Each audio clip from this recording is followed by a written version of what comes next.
What's going on, everybody?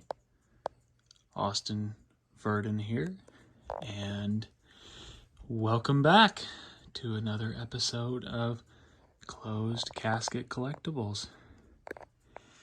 So today I'm showcasing a brand new mask, something that I've been waiting on for a very, very long time, from my good buddy Jimmy Falco at Spookhouse Props. Jimmy is one of my best friends, and we talk on the daily, and he's a great dude. Super genuine, super awesome. And last year, Jimmy and somebody else, I believe his name is Stan, was able to collaborate and bring us a brand new mask called the 3DK. And that is what this is here.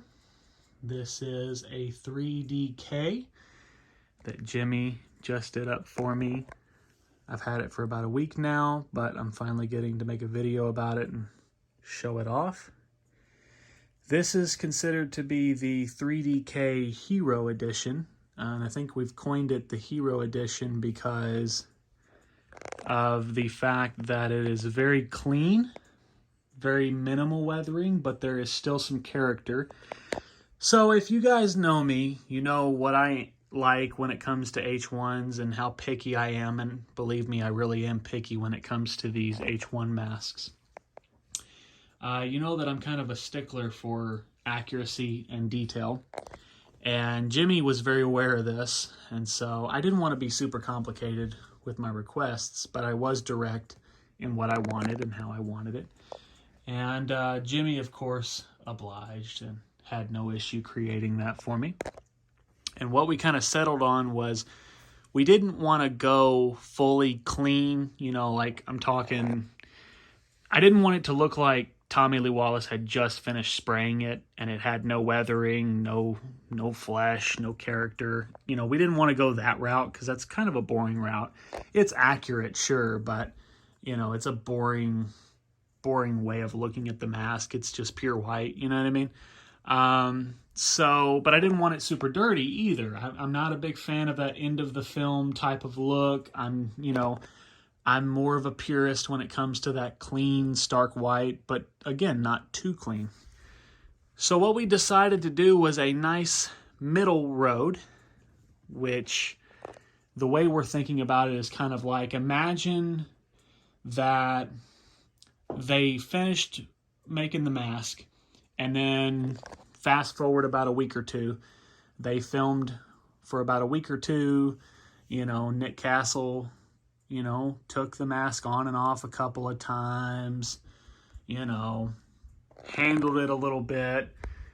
And this is kind of what it would look like, where it's like, it's not too weathered, it's not too dirty yet, but it's starting to get some character. Like you can see the lips are starting to get a little bit of their character, you know, kind of thinking, you know, he had started pulling the mask on and off with the, you know, with his hands. And so, you know, a little bit of grime in places, a little bit of grime in between the eyes. You know, you can tell the flesh tone is starting to poke through, but it's not poking through just yet, but it's like starting to. So that was kind of the idea we had, was, you know, we wanted to really capture kind of a nice middle of the road look. What did the mask look like? You know, slightly into filming, but not too far, you know. Just a nice hero look is what we wanted, I guess you could say. So this is what he came up with. And of course, like I said, Jimmy just does an absolutely amazing job. He's one of a kind, man. He has been very instrumental in helping me keep my spirits up. You know, had a lot of things happen, and Jimmy has always been there for me, and he keeps me going. And getting this mask from him was an absolute joy, and I love it very much. I am very excited to have this. It's a beautiful mask. I mean, he really captured the details properly with this thing. This is certainly the best mask he's ever done. I mean, check that out, man.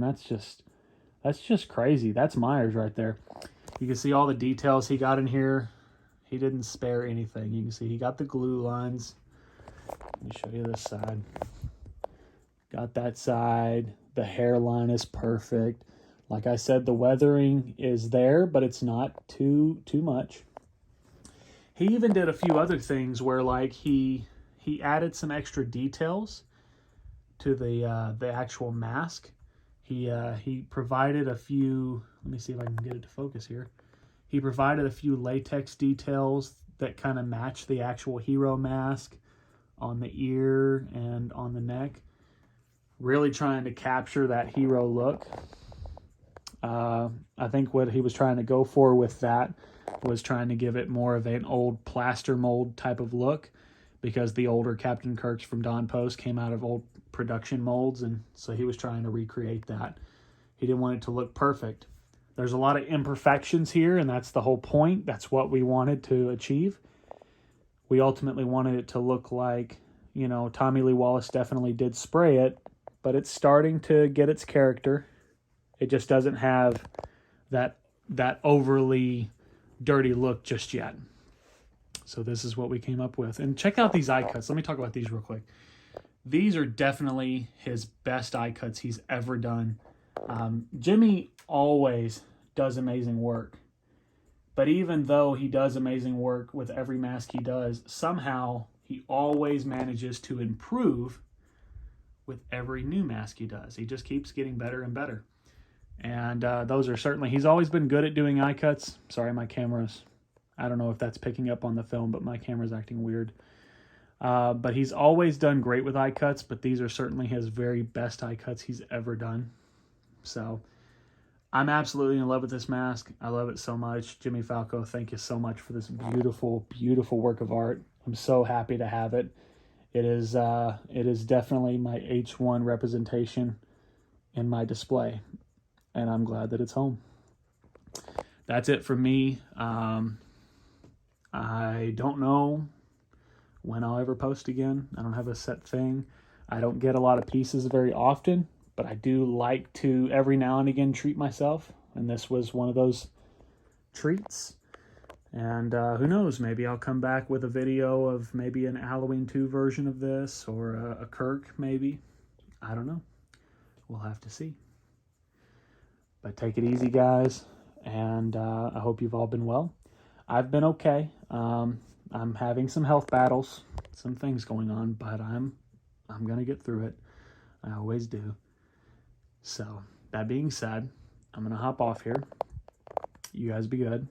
And until next time, take it easy.